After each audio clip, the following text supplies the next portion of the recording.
Students అనేవాళ్ళు హ్మ్. Definitely దానికి ఇంప్రెస్ అవుతారు. ఎందుకంటే అంటే సార్ నేను 4 సంవత్సరాలు చదివాను సార్. Already yes. దాదాపుగా 22 సంవత్సరాల పాటు చదువుతూనే ఉన్నాను. అవును. ఇప్పుడు నాకు ఇమ్మీడియేట్‌లీ ఒకడు జాబ్ ఇప్పిస్తానంటే నాకు వెంటనే ఎళ్ళిపోవాలనిపిస్తది డెఫినైట్‌లీ. అంతే. అంతే.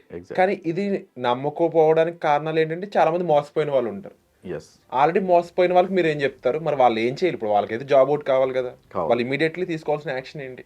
అదే. సో, నేను చెప్పేదేంటంటే మంచి టెక్నాలజీస్ చూజ్ చేసుకొని, నేర్చుకొని జాబ్ కొట్టుకోవాలి. అంతే. నేర్చుకోవడం తప్ప వేరే ఆప్షన్ లేదు. వేరే ఆప్షన్ లేదు. షార్ట్‌కట్ అనేది లేదు. ఎస్పెషల్లీ ఇప్పుడున్న మార్కెట్ సిట్యుయేషన్‌లో సో, మనం చూస్తున్నాం చాలా లే ఆఫ్స్ 20 ఇయర్స్ ఒకే కంపెనీలో చేసిన వాడినే కంపెనీ లే ఆఫ్ చేస్తుంది. అలాంటిది you are just a fresher and నీకేం స్కిల్ సెట్ లేదు.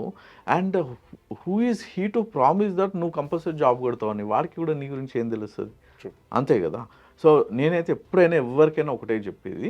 మీ దగ్గర డబ్బులున్నా, లేకున్నా. సో, డబ్బులు లేకుంటే మీరెక్కడ జాయిన్ అవ్వలేకుంటే యూట్యూబ్‌లో అయినా, ఉడమీలో అయినా నేర్చేసుకోండి. రూ. 500 అయిపోతుంది. కేపబిలిటీ ఉంటే జాబ్ కొట్టుకోవచ్చు. లేదు if you can afford do some good research and technology నేర్పించే వాళ్ళ దగ్గర నేర్చుకోండి.